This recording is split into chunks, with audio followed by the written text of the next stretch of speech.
नमस्कार दोस्तों, आप सभी का स्वागत है ईओआरओ के ब्रशअप सेगमेंट में। आज हम इसका पार्ट सेकंड डिस्कस कर रहे हैं जो नगरपालिका अधिनियम 2009 के चैप्टर 2 से संबंधित है। इसमें हम पहला सेगमेंट लेके आ चुके हैं जिसमें धारा 2 से लगा के 50 तक के काफ़ी इंपॉर्टेंट क्वेश्चन डिस्कस किए गए थे और आज इसी क्रम में ये दूसरा वीडियो है। तो देखिए, पहले क्वेश्चन से शुरुआत करते हैं। नगरपालिका सदस्य के त्यागपत्र से संबंध में सही विकल्प का चुनाव करना है आपको। तो ऑप्शन ए दिया गया है, त्यागपत्र उच्च न्यायालय के कार्यपालक मजिस्ट्रेट द्वारा अनुप्रमाणित होना चाहिए। ऑप्शन बी, त्यागपत्र नोटिस की तारीख से 21 दिन की समाप्ति के पश्चात या अध्यक्ष द्वारा स्वीकार करने की तारीख से जो भी पहले हो प्रभावी होगा। दोनों कथन सत्य हैं या इनमें से कोई कथन सत्य नहीं है। तो आप इन चारों ऑप्शन में से कोई भी ऑप्शन चुन सकते हैं।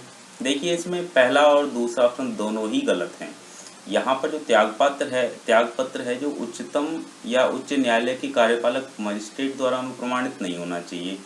ये संबंधित जो जिला न्यायालय लगता है वहाँ के कोई कार्यपालक मजिस्ट्रेट हैं उनके द्वारा अनुप्रमाणित होना चाहिए। और ये अवधि भी 21 दिन की नहीं है, ये 15 दिन की अवधि है। 15 दिन की अवधि की समाप्ति के पश्चात या अध्यक्ष द्वारा स्वीकार करने की तारीख जो भी पहले हो उससे ये त्यागपत्र प्रभावी हो जाएगा। और त्यागपत्र का वर्णन आपको कहाँ मिलेगा? त्यागपत्र का वर्णन मिलेगा इस अधिनियम की धारा 38 में। तो धारा 38 को भी थोड़ा सा याद रखें कि त्यागपत्र से संबंधित है। इस प्रकार इसका आंसर डी होगा। Okay, next question. नगरपालिका सदस्य को हटाए जाने के संबंध में दिए गए कथनों पर विचार करने और गलत विकल्प का चयन करना है आपको। तो ऑप्शन ए है, लगातार 3 से अधिक क्रमागत साधारण बैठकों में अनुपस्थित रहने पर। ऑप्शन बी है, प्रथम बैठक की तारीख से 1 माह के भीतर शपथ नहीं लेने पर। शपथ का वर्णन धारा 37 में किया गया। और ऑप्शन सी है, सदस्य को हटाए जाने का आदेश राज्य सरकार एक जांच के बाद करती है। ठीक है, और ये जांच भारतीय प्रशासनिक सेवा का अधिकारी करता है। इन चारों में से आप गलत विकल्प ढूंढ सकते हैं। तो देखिए, इसका राइट आंसर होगा डी। यहाँ पर जो जांच भारतीय प्रशासनिक सेवा के अधिकारी नहीं करते हैं बल्कि राज्य स्तरीय सेवा की रैंक के अधिकारी करते हैं, इससे नीचे के अधिकारी नहीं करते हैं। बाकी सब ठीक हैं कि 3 लगातार बैठकों में अगर अनुपस्थित रहता है तो भी यहाँ पर ये लागू होगा। प्रथम बैठक की तारीख से 1 माह के भीतर अगर शपथ नहीं लेते हैं तब भी। और इस प्रकार के जो आदेश हैं सदस्य को हटाए जाने के, वो राज्य सरकार एक जांच के बाद करती है। और जांच कौन करते हैं? जांच ये राज्य स्तरीय सेवा जो हमारी आरएस की सेवा होती है उसके नीचे स्तर का अधिकारी ना हो। और ये अधिकारी सेवानिवृत्त भी हो सकता है और कार्यरत भी हो सकते हैं। ठीक है, तो इस प्रकार के क्वेश्चन आपको ध्यान रखने हैं। नेक्स्ट क्वेश्चन इसी श्रेणी में, नगरपालिका अध्यक्ष अपना त्यागपत्र किसे देते हैं? तो देखिए, बहुत इजी क्वेश्चन भी है और कई बार हम ऐसे डायरेक्ट हिट वाले क्वेश्चंस को गलत भी करते हैं। ऑप्शन ए, उपाध्यक्ष को। ऑप्शन बी, राज्य सरकार द्वारा प्राधिकृत अधिकारी को। ऑप्शन सी, संभागीय आयुक्त को। और ऑप्शन डी, मुख्य नगरपालिका अधिकारी को। तो इसका राइट आंसर आपने सोच लिया होगा। देखिए, इसका राइट आंसर है राज्य सरकार द्वारा प्राधिकृत अधिकारी को। ठीक है, तो इस प्रकार से राज्य सरकार द्वारा प्राधिकृत अधिकारी को अध्यक्ष अपना इस्तीफा सौंप सकते हैं, जिसका वर्णन नगरपालिका अधिनियम 2009 की धारा 43 में वर्णन किया गया है। ठीक है, उपाध्यक्ष अपना त्यागपत्र किसको सौंपते हैं, ये भी क्वेश्चन आ सकता है। तो उपाध्यक्ष तो सीधे अध्यक्ष महोदय को अपना त्यागपत्र दे देंगे और कोई भी अध्यक्ष अथवा उपाध्यक्ष बिना अवकाश मंजूर हुए 1 माह से अधिक अनुपस्थित नहीं रह सकता। ठीक है, ये कुछ प्रावधान हैं धारा 43 के अंदर जो इम्पोर्टेंट हैं, आपको याद भी रखने हैं। और अध्यक्ष का अवकाश 6 माह से अधिक मंजूर नहीं किया जा सकता किसी भी नगरपालिका के द्वारा। अगर कोई अध्यक्ष अवकाश लेना चाहे तो 6 माह से अधिक की मंजूरी नहीं मिल सकती। अध्यक्ष अथवा उपाध्यक्ष दोनों ही, इनकी आकस्मिक रिक्ति पर, ये व्यक्ति नहीं है रिक्ति है, ठीक है, इनकी आकस्मिक रिक्ति होने पर 6 माह के भीतर निर्वाचन करवाना अनिवार्य होता है। अगर आकस्मिक रिक्ति हो जाती है अध्यक्ष उपाध्यक्ष की तो 6 माह के भीतर ऑब्वियसली निर्वाचन करवाएंगे ही। और अगर कोई परिस्थिति ऐसी है तो राज्य सरकार इसको 3 महीने तक और एक्सटेंड कर सकती है। मतलब 6 महीने तो है ही, प्लस 3 महीने और हो सकता है। ठीक है, तो ये कुछ डीप क्वेश्चन भी बन सकते हैं। नेक्स्ट क्वेश्चन नंबर 4, सही सुमेलित विकल्प चुनने हैं आपको। 4 यहाँ पर कथन दे रखे हैं, धारा दे रखी है कि धारा 45 क्या मुख्य नगरपालिका कृत्य से संबंधित है, ठीक लग रहा है। नेक्स्ट है धारा 46 अन्य नगरपालिका कृत्य से संबंधित है, ये भी शायद ठीक ही है। और धारा 48 अध्यक्ष और उपाध्यक्ष के कृत्यों से संबंधित है, ओके। धारा 49 मुख्य नगरपालिका अधिकारी के कर्तव्य और शक्तियों का वर्णन किया गया है। तो मुझे लगता है ये चारों ही कथन यहाँ पर सही हैं, इसलिए हम ऑप्शन डी चुन सकते हैं यहाँ पर, और आप अपना विचार कर लीजिए। देखिए इसका आंसर ऑप्शन डी ही है। 45 जो धारा है मुख्य नगरपालिका कृत्यों से संबंधित है, 46 अन्य नगरपालिका कृत्य हैं, और 47 हैं सरकार द्वारा सम अनुदेशित कृत्य। ठीक है, और 48 में अध्यक्ष उपाध्यक्ष के कृत्य हैं, और 49 में मुख्य नगरपालिका अधिकारी के कर्तव्य और शक्तियाँ हैं, जिसमें वो अभिलेखों को भी सुरक्षित रखते हैं। तो ये कुछ इंपॉर्टेंट धाराएं हैं जो आप याद रखें तो ज़्यादा अच्छा होगा। क्वेश्चन 5, धारा 28 में वर्णित निर्वाचन अपराध। तो धारा 28 में निर्वाचन अपराध हैं, उसके संबंध में सही विकल्पों की पहचान करनी है। तो देखिए निर्वाचन अपराध मतलब निर्वाचन जो अपराध हैं वो किस अधिनियम के तहत परिभाषित किए गए हैं। क्या लोक प्रतिनिधित्व अधिनियम 1961 में वर्णित अपराध हैं। और अगर हम निर्वाचन अपराध करते हैं, कोई उम्मीदवार निर्वाचन अपराध करता है तो 6 माह का कारावास या कुछ जुर्माने का प्रावधान अथवा दोनों। तो ये दो यहाँ पर कथन दे रखे हैं, क्या ये दोनों सही हैं या दोनों गलत हैं। तो देखिए ऑप्शन चुन लीजिए। ये जो पहला कथन दे रखा है लोक प्रतिनिधित्व अधिनियम 1961, ये मेरे हिसाब से 1951 होना चाहिए, यहाँ पर 1961 नहीं होना चाहिए। और 6 माह का कारावास तो ठीक है, तो शायद ऑप्शन बी राइट होना चाहिए। तो नेक्स्ट आप देख लीजिए, आंसर इसका ऑप्शन बी है। लोक प्रतिनिधित्व अधिनियम 1951 है, ना कि 1961।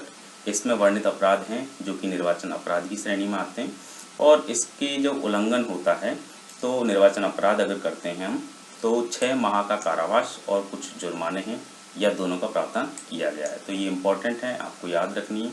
और कुछ धाराएं हैं जो इम्पोर्टेंट मैं यहाँ मेंशन कर रहा हूँ, जो आप याद रखें तो ज़्यादा बेहतर होगा। पिछली बार जब एग्ज़ाम हुए थे तो उनमें तो धाराएं पूछी नहीं गई थी, लेकिन हो सकता है कि अब पैटर्न थोड़ा सा चेंज करें और कुछ इम्पोर्टेंट धाराओं को शामिल करें। तो धारा 28 में निर्वाचन अपराध यहाँ पर दिए गए हैं। और निर्वाचन अपराध में आता क्या है, देखो अगर कोई शपथ पत्र, कोई उम्मीदवार शपथ पत्र देता है या घोषणा करता है कुछ कथन वगैरह, तो ऐसे शपथ पत्र में अगर मिथ्या घोषणा देता है, गलत जानकारी देता है या कुछ जानकारी छिपाता है तो वो निर्वाचन अपराध की श्रेणी में आते हैं। ये चीज़ें भी आपको ध्यान रखनी है, क्योंकि हम एक निर्वाचन अपराध पढ़ेंगे, एक भ्रष्ट आचरण पढ़ेंगे, इन दोनों में थोड़ा सा अंतर है। शब्दों की दृष्टि से हम ज़्यादा भेद नहीं कर पाते हैं। तो नेक्स्ट क्वेश्चन की तरफ बढ़ते हैं। नेक्स्ट क्वेश्चन नंबर 6, नगर पालिका का सदस्य बनने के लिए कौन सी योग्यता या अर्हता धारा 21 में वर्णित नहीं है।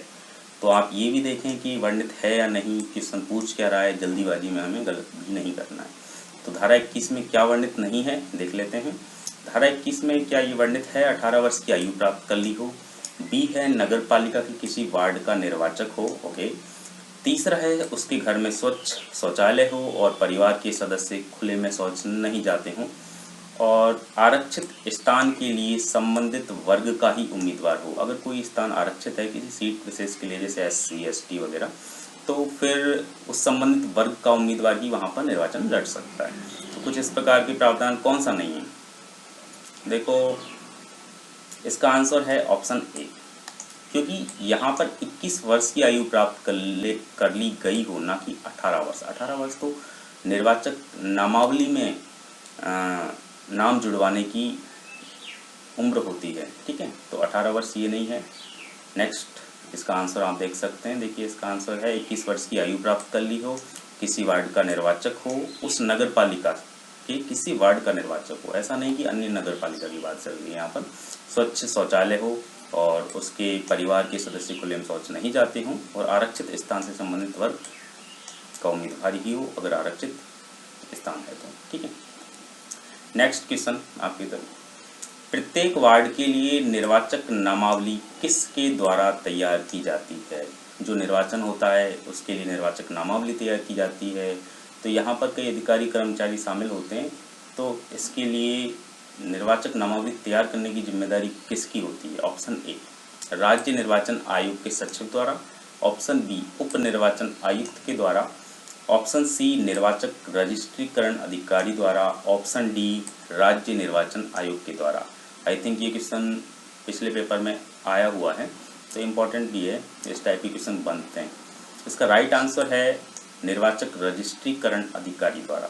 इसका जो प्रावधान है अधिनियम की धारा 13 में किया गया है। तो अगर किसी को निर्वाचक नामावली में अगर अपना नाम दर्ज कराना है तो धारा 13 के तहत निर्वाचक रजिस्ट्रीकरण अधिकारी के पास जा सकते हैं। ठीक है।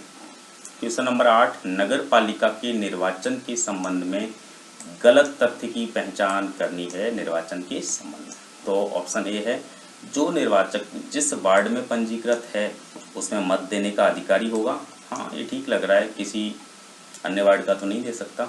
एक से अधिक मत नहीं दिए जा सकते, बिल्कुल ये बात भी राइट लग रही है। नेक्स्ट है पुलिस कस्टडी में निरुद्ध व्यक्ति मतदान नहीं कर सकता, परंतु निवारक निरोध के संबंध में अपवाद है, मतलब शायद निवारक निरोध में अगर किसी को निरुद्ध किया है तो वो मतदान कर सकता है। नेक्स्ट है निर्वाचन परोक्ष मत द्वारा संपन्न होंगे। परोक्ष का मतलब अप्रत्यक्ष। ठीक है, तो आप ऑप्शन चुन लीजिए। मेरे हिसाब से ऑप्शन डी इसका राइट आंसर है, क्योंकि ये परोक्ष या अप्रत्यक्ष मतदान नहीं बल्कि प्रत्यक्ष रीति द्वारा निर्वाचन कराए जाएंगे। ठीक है, डायरेक्ट वोटिंग होगी। आप देख सकते हैं बाकी सब तो कथन राइट हैं, बस इसी में एक प्रॉब्लम थी कि निर्वाचन परोक्ष मत द्वारा नहीं होंगे बल्कि प्रत्यक्ष मत द्वारा होंगे। ठीक है, बाकी आप जो 3 कथन सत्य हैं उनको भी याद रखिए और जो गलत है उसको सही करके याद रखने की कोशिश कीजिए। इसी प्रकार के क्वेश्चन हमारे एग्जाम में आने वाले हैं। नेक्स्ट क्वेश्चन नंबर 9, धारा 29 में वर्णित भ्रष्ट आचरण, हमने उससे पहले निर्वाचन अपराध भी पढ़े थे धारा 28 में। तो धारा 29 में वर्णित भ्रष्ट आचरण में क्या क्या शामिल नहीं है? अगर धारा 28 को या पिछले क्वेश्चन को आपने ध्यान से पढ़ा हो तो शायद आप राइट आंसर दे सकते हैं। तो ऑप्शन ए सती प्रथा का प्रचार प्रसार। ठीक है। नेक्स्ट ऑप्शन बी मतदाताओं को मतदान केंद्र पर किसी वाहन द्वारा लेके जाना या लेके आना। ऑप्शन सी निर्वाचन से जुड़े अधिकारियों से सहायता लेना। ऑप्शन डी मिथ्या शपथ पत्र देना। देखिए यहाँ पर सीधा सीधा ऑप्शन डी आंसर बन रहा है, क्योंकि ऑप्शन डी जो मिथ्या शपथ पत्र है, गलत घोषणा, गलत सूचना देना या नहीं देना, सूचना छुपाना, ये सब भ्रष्ट आचरण में नहीं बल्कि धारा 28 में वर्णित निर्वाचन अपराध की श्रेणी में आते हैं। तो भ्रष्ट आचरण में क्या आते हैं? देखिए इसका राइट आंसर तो डी है ही, आपने देख लिया। और इसमें आप देखेंगे कि मिथ्या शपथ पत्र, घोषणा आदि धारा 28 में वर्णित निर्वाचन अपराध की श्रेणी में आते हैं। और निर्वाचन अपराध के बारे में हमने पढ़ा था लोक प्रतिनिधित्व अधिनियम 1951। ओके, फिर भ्रष्ट आचरण में क्या आता है? देखो भ्रष्ट आचरण में सती प्रथा का प्रचार प्रसार है, किसी मतदाताओं को मतदान केंद्र पर किसी वाहन से ले जाना है, या फिर निर्वाचन से जुड़े हुए अधिकारी कर्मचारी है उनकी सहायता लेने का प्रयास करना है, देवी भय दिखाना है। ठीक है, इसके अलावा धर्म, जाति, मूल, वंश, समुदाय आदि के आधार पर मत देने और नहीं देने, इससे संबंध जो प्रावधान हैं ये निर्वाचन अपराध से जुड़े हुए हैं।